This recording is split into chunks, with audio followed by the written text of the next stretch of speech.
All right, today I'm joined by Simon Joroge, who is an expert in care reform in Kenya. He's, or rather, let's just not put ourselves titled. Let's just say we are two Kenyans joining the conversation about getting to the root of the problem of orphanages in Kenya, poverty, care reform. It's a long, long conversation. We've been having this conversation, I think, for the last 2 years. So we've been having this conversation. So I think we should just start with what you were talking about earlier. Is this an orphanage problem, or what is the root of the problem? And you're talking about who are the players in this field? Who are the players in this conversation? Let's start there.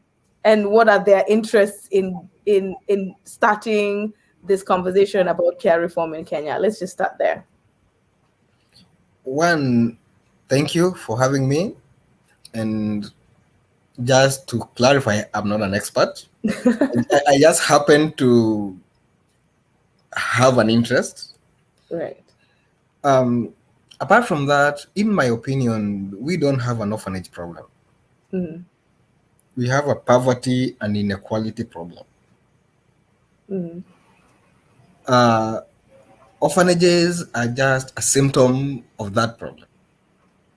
Or to put it in a different way, we have a political-economic problem that happens to impact on children more adversely than the rest of the population. So, when we define care reform from the perspective of orphanages are the problem, then what we do is that we look at the symptom and we solve the symptom. Right. But if we want our communities and our families to thrive, then we must look at the whole political economy of our country and our communities. Not just look at, okay, we are going to have these community-based initiatives, these services, these alternatives, kinship care, foster care, whatever you may call it. Right. But in the first place, the reason why we are there is because, one, someone will tell you we don't have social services. Social services are a factor of the economy and the political economic structure of the country. Why don't we have social services? Good question. Two, they'll tell you children need good education, which is a social service. Why don't we have good education? So these are questions that are bigger than the question of orphanages. Right. These are questions that we should be asking our governments. What are you doing about this? But therein lies the problem. The drivers of care reform are international NGOs. Namely? What international NGOs will not do, they will not engage in conversations that relate to the politics of the countries they are working in. It's a risk for them. If they do that, they will be chased away. Wow. And so, by their very nature, they cannot handle the core of the problem. Because if they do the next thing, they will be kicked out. Right. So it means in the first place, they are the wrong players to be leading the initiative. Well, that's why we're having this conversation. I asked you, first of all, I said, is there a journalist or is there somebody in Kenya who is a media correspondent for care reform? Like literally, my job is literally just to talk about care reform, because this is a conversation that can happen for the rest of our lives. It's like racism or poverty, or ending poverty. I mean, gosh, that conversation can go on forever and not really have a certain solution if you want to have it. But then I think that Kenyans need to just be in the conversation. We need to be talking about it as ourselves. It's like, for example, you and I are married, but both of us are not talking about our marriage, but it's other people talking about it. There'll be never like solutions, because the two players who should be having these conversations are the people who are affected the most by this issue that we're talking about, and that's the Kenyans themselves. We are the ones who are feeling the pain of it because we have to live every day with it. I think you're right. I think the challenge we are talking about here, or what you are trying to describe, Mm, is not a problem that specifically is a care reform problem. mm, It's more of a problem of the current world order, where solutions are developed at the top, mm, and then they go down to the ground to look for problems. right. Um, we have, for example, the UN sits down, like in 2019, the UN General Assembly passed a resolution on the rights of the children, Right. and it was we need to end orphanages. Mm, So we have a scenario where policies are being made at the global level, and they are saying we don't need orphanages, we need to do this, and then that has to trickle down. So it's mm, not coming from the bottom up. right. Solutions are being formulated in New York, and they're supposed to go work in my village in Kinangop, Mm-hmm. right? Right. And that's how international development works. It's Right. top down. Yeah, which is a problem. But let's stop there, because if the solutions are coming from the international, and if but they have to protect their own interests. So if for example sub-Saharan Africa was wealthy and rich, and we were doing our own production, we were doing our own manufacturing, like we have raw material, we have the cheap labor, and we have manufacturing, that means we would be very competitive to Africa, to America, to the West. That means the prices would go up. So I think I listened to one economist, an American economist, that said that it's beneficial to the West that sub-Saharan remain poor, because they would get free cheap labor and raw materials, and that would make them continue to be wealthier and wealthier, and us to be poor. So if I'm coming from the West and I'm trying to end poverty in Kenya, then my it's not in my interest that we develop, that we be rich, because we would be directly in competition with them, and that's not in their best interest. So it's in our own best interest that we have this conversation, because then it has to start from us, bottom up. Otherwise, Yeah, we'll be yeah. colonized. I mean, it's. I find it weird because when we are making our laws, our policies, we always point to some international laws, Mm, some international laws that are made in the context of the Western society. mhm. And we want that to work in our countries, and we expect that to work in our countries, which is absurd. And Yeah. the other problem we have is if you talk to people, they'll tell you, oh, we don't need to reinvent the wheel. Other people have done it, so we just need to copy what they have done and just contextualize it. Mm-mm. What we don't realize is that by the time these guys were coming up with these systems, Mhm. they had a very good philosophical foundation of their society and why they needed to do it that way. Right. So when we copy that and contextualize, Mm. yes, practically we contextualize, but the philosophical bit of it as to why it had to be done that way, we don't have, We don't. which Wow. is which is the root of any good public policy. It has to be grounded in a good philosophical understanding of the society within which that policy is going to work. Mm. But for us, kazi yetu is copy pasting. Okay, they did this there, it worked, and we brought it here. Think of care reform, for example. The first example of care reform happened in Eastern Europe. Right. In fact, most of these international NGOs started by working there. Mm-hmm. Then they brought the same uh, theory of change Uh-huh. to us, Right. and it's supposed to be contextualized, and then it will work. Wow. Instead of getting back to the basics and asking ourselves, so what's the problem here? What are we dealing with? Right. Right. But we also need to understand that these international NGOs work within a certain context. They are funded by development agencies, they are funded by UK aid, they are funded by EU, they are funded by USAID, who have an interest. So Right. for these international NGOs to remain afloat, they have to work within a specific line of thinking. Wow. Otherwise, they will not get funding. Right. And so what we have is today is orphanages. Mm. Tomorrow we will not have orphanages, we'll have foster care, for example, and the problem will move there.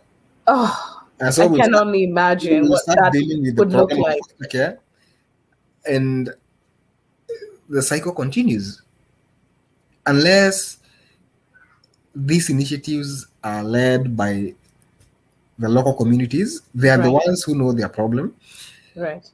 And we know for sure the problem is poverty. We know for sure the problem is inequality. We know for sure the problem is lack of social services. Yeah. These are political economic questions that can only be solved politically. Yeah. Now, okay, I want you to let's look at a solution. I'll give an example of a solution that changed like that.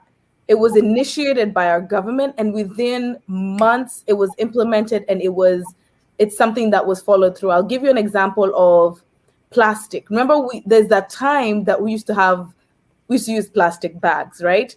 Yeah. The government said no more plastic bags, and they would fine people, and they would, like, if you were like, everybody was scared to be seen with a plastic bag. How quick was that policy implemented? Because it started like with our government, right? Even people were being checked at the airport to make sure that they don't have a plastic bag to come in. And I think it was within a year. Within 1 year, I think we had like no plastic bags. I went to Kenya and I just didn't literally see plastic. So for something like that, and we're saying, and it's for the environment, how about something that's so important for as children, as families? We're talking about our families are not safe. For example, there is domestic violence, there is a lot of abuse of children. Those are intricate things that are not being talked about, and they are like at the root of this issue. So going back to the root, like, yeah, I'm giving you an example. If there was like a policy or something that would start chipping at this elephant, if we're gonna eat this elephant one bit at a time, what are like some of the core things are at the root of this issue that we can start dealing with as our people, like policies that we can implement and start chipping at this thing? I don't know if I have an answer to that question for two reasons. One, I've begun by trying to redefine the problem. And if you redefine it the way I did, then we are not talking about children per se. We are talking about a whole political system. Socio-political, right? Yeah. So if you define the problem as an orphanage children problem, then we can start chipping the elephant from wherever we want. Right. But if you redefine it to become a poverty inequality question, then it becomes a whole different thing. So we are talking about overhauling a whole political system. So it becomes something very different. And I think the issue here is, and this is very interesting, because if you look at what people like me and you do, you have people like us who have an interest in children issues. You have people who will be focusing on girls issues. You have Right. people who will be focusing on marginalized communities. Right. You have people who will be talking about people in the ghetto. If you look at all these issues that these people are talking about, we are all talking about the same problem, but dealing with specific symptoms of the problem. So we're just dealing with symptoms. Or you can say, okay, I can give you example. Let's just go for one. Okay, let's talk about a solution that I'll give an example. Let's go for the big dogs, right? I'm gonna go for like Oprah Winfrey, right? She goes Mhm. to South Africa. She sees a problem. Okay, the girl child is not empowered. Solution: let's create a school of greatness. She'll go to village after village and take children or girls away from their natural habitat, natural community where they can thrive. Take them out of there and put them in a kind of a sterile environment that's just created outside of the context of that society, right? And so so later on, many years, we hear the girls are having some serious psychological problems, mental health problems, right? Because now they've been taken away from their families. So now we've created another problem. We want to empower the girls, but now the problem is now a mental health problem. We're talking about girls who are now not able to integrate back into their community because they're in need of relationships or to go back into and build and form families of their own. But are they going to find a counterpart, a male counterpart for themselves if the male is not empowered? If there are no boys who are empowered to start a family with her, then now you have another problem on top of another problem. So it's kind of like the same thing I was saying. We are taking children away from a family we think is not capable of taking care of their own children. And we're having a solution to institutionalize children, but then we are creating another issue.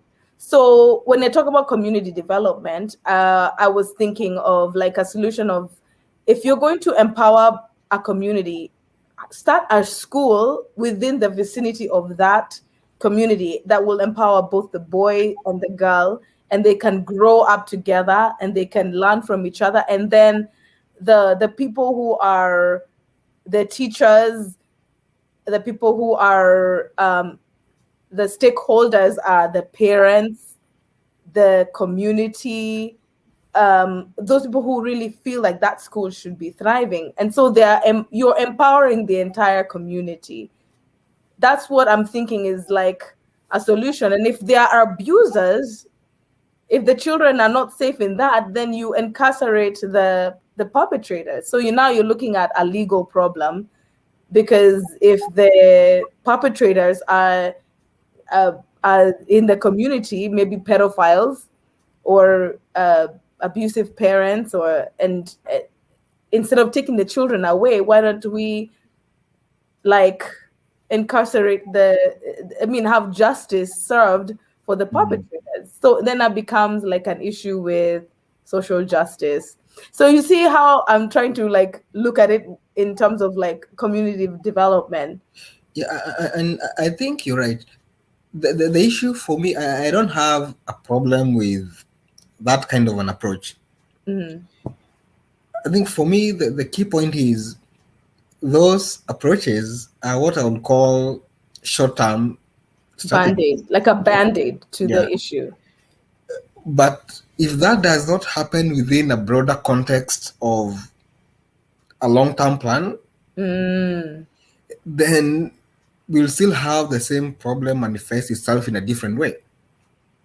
right. So, of course, we have children today. They need to be taken care of today, right? So Right. they cannot wait for the long term plan to work. Right. So we But need what sustainability. we need to do is have a long term plan. Then within that, then we Mm, can have initiatives like what you're talking about. But if we are doing those initiatives in a context where the long term plan is misplaced, then we'll keep on dealing with those short term plans forever. I know. So I think we're getting somewhere. We're talking about short-term plans without looking at the whole, we're looking at it as a context. What is it that we want? Do we want just children who are fed well, clothed, and not in trouble? What kind of, I think we want to define what kind of community, what kind of a people do we want to raise? What kind of a community do we want? And then start from there. What is it that we want? Do we want healthy families, healthy communities? And then how do we get there? You know what I mean? What Yeah, is it that we want? I think we have what in my opinion, what I think we would want, I could be Mhm, wrong, mhm. is dignified life. Ah, tell me about it. That's what I'm thinking. Every A person life needs to live with dignity. with dignity, right? That's the most important thing. You may not be the richest, Mm. but if you have dignity, if you're comfortable, you're good. Ben, talking about dignity, oh, I think, Yanni, you've just struck a chord with me because I was thinking one time when I saw some Americans coming to Kenya Mm. and they would visit human beings in the confines of uh, an institution. That's not dignity. And then they would visit animals, lions, cheetahs, elephants in their natural habitat, enjoying life.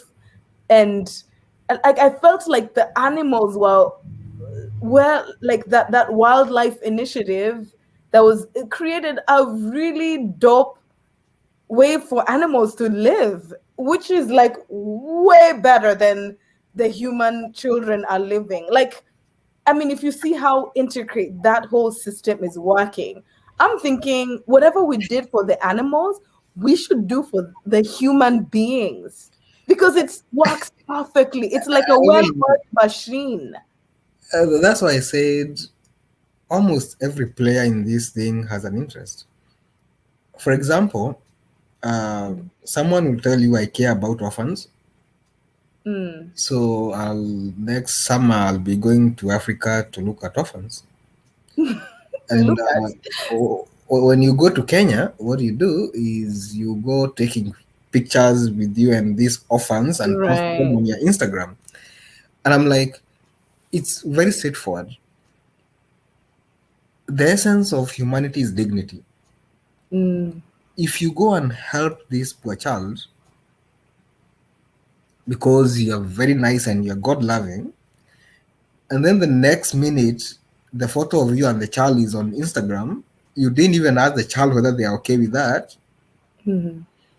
What you're doing is that you are pretending to give them dignity on one hand, Mm. and on the other hand, taking away the same dignity. So, what are you doing? Mm. If you want to post a picture of someone, Mm. morality demands that you ask them whether it's okay. Right. Imagine if I was to take a picture here Mm. of someone and then post it on Facebook, and they're not even they're just some stranger on the road. Right. What will happen? They will be so mad at me. But it feels okay to do that if it's an African child. Right. So, if it should be about dignity, Mm. then what are you doing helping on one hand and exposing the child on the other hand? On the other hand. You are trying to give dignity and taking it away at the same time. So it's about your ego. It's about you. Mm.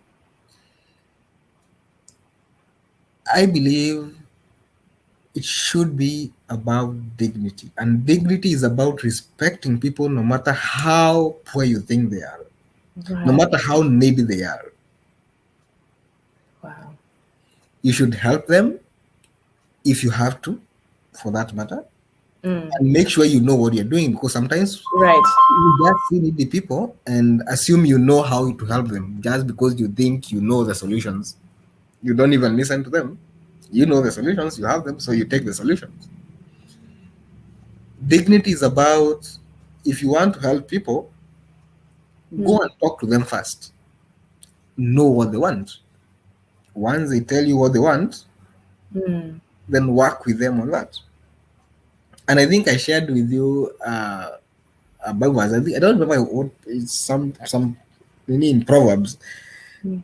It says no initiative without wisdom is foolishness. Just Right. because there is a problem, it does not mean you have the solution unless you understand the problem. Right. So it's I think the bottom line for me is dignity.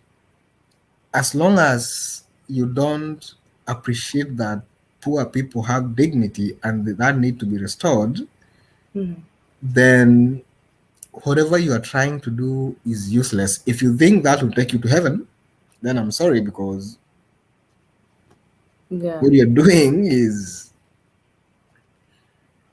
I don't know how to, I don't, let me not even Yeah. get, I No, think I I'm think you're getting onto carried away. something. I think you're onto something because this is conversation that I have with people where I am. I'm in a place that's mostly very, very white, very wealthy, and all of them have had an opportunity to go to Africa and to go to orphanages and all that stuff. I mean, I talk to them, and I remember asking that one question. I said, when you went to that orphanage, if those children were white and blonde and looked just like your children, if you went there and you found only white children, would you just feed them and clothe them and hug them and leave? Or would you try and find a solution about why they're there and try and figure out a better way to help them that's more dignified? What would you do? Then it became an issue of worth. If you feel American children are worth it and they are valuable, isn't that why we have so much more better solutions for them, because we feel that they are so much more dignified than us? Because that's what it boils down to, is what is their worth and dignity? Because and when I pose that question, there's nothing you can say after that. It's like a conversation ender, because they put themselves in their mind. I say, close your eyes. Now you're in that orphanage. Now give them food, hug them, and leave, and never think about it again. So when I talk to them, I say, when I go to the orphanage, I see myself. I see myself. I see my child. I see me and the pain that I went through when I was in an institution, when I was in boarding school, in a cold boarding school with 90 children in one dormitory. I remember the outbreaks, and we can't social distance, and we can't be isolated from each other. We're just passing this flu to each other because we can't be quarantined. So one person can make everybody sick, and you're deathly sick. The bullying, the sexual abuse that we went through, the issues of abandonment. I know what it feels like to be institutionalized, and I feel I am a dignified human being that doesn't need to be in that kind of environment. So I'm telling you from personal experience what I experienced, and I'm telling you I don't belong in that institution. I Yeah. don't. Anyway, Jules, as we speak, my friend should be here in a minute. So Sounds good. Yeah. I think it was good for our start. And I think that's a good start, because we boiled it down to like the thing that we always go boil down to, in what you said: inequality, human dignity, and social political solutions that are perpetuating this issue. And we can talk about it over and over and over, but then if we don't talk about human dignity, we have no business talking about anything. If it's not about dignity, we then shouldn't even have a solution. So if you feel like if you're going to Africa and you feel that we're corrupt, and you feel like African parents are not capable of taking care of their own children, or if you think that we are not worth it, then I don't think you should be in but Africa you see, that's the to any problem. solutions. There's a difference between African government and African people. If our Right. governments are corrupt, Yeah. it's the government that is corrupt, not the And people. not us, not the people, because Not the people. So yeah, there should be a situation where you differentiate between African governments and African people. the people themselves, because And everybody says, "Oh, Africa, I went there, and like the and people are so nice." I'll give you an example I had. I was listening to a conversation about Somalia by a certain guy, and he was saying Mm, what has failed in Somalia mm, is the government. The Somali people still exist as a community and it's functional. The community is still functional. What has failed is the government. So Wow. the moment you start equating the people of Somalia to their failed government, because everyone talks about a failed state. Yes, Mm. it's a failed state. The state is a government, Yes, that's right. not a failed society. Yeah, The Somali society is still alive, it still thrives, right. irrespective of everything that is going on. Mm. So that's it's always a challenge that a lot of people are not able to differentiate between the state and the people. I know. The Yeah. people are functional, the state can fail, but the society remains. It's actually it will always thrive. It will always remain. Did you know that Kenya is number 14 in the world in terms of like benevolence? They are it's the 14th most benevolent country in the world, the most benevolent people in the world, number 14. I'm not So surprised. you're not surprised. Kenyans are very giving and very vibrant people who are capable, intelligent, and yeah, very, very. Yeah, so On that anyway, note, we're going to end Jules, on that note because yeah, Viva Kenya. yeah, I mean, it was a nice conversation. It I'm was. surely looking forward for another one, maybe when I'm a bit well settled, not Right. moving, not my laptop going out of charge, not Right. yeah, yeah. But I Right. think it's a good conversation. I like it. I have loved it, That's good. and I must say you're a good interviewer. So Awesome. yeah, Thank you. I appreciate that very much. Now I have to figure out how to end it without like keeping us out. and then you send me the recording. I'll try my best to listen to it. Uh, Kiza, lakini uh, sitaangalia. Nitakuwa nasikiza tu kama nimefunga macho. right. And I'm like, did I say the right thing? All right. Yeah. But anyway, you send me the recording. Okay. I will. I'll Yeah. do that. And thank you. Have a nice time. You too. Wacha niende nikaone Mkenya mwingine amepata mtoto. So, Okay. Sawa sawa. majuko ya jahi. Enjoy. Have Thank you. fun. Have a good one. Okay. You too. Bye. Bye.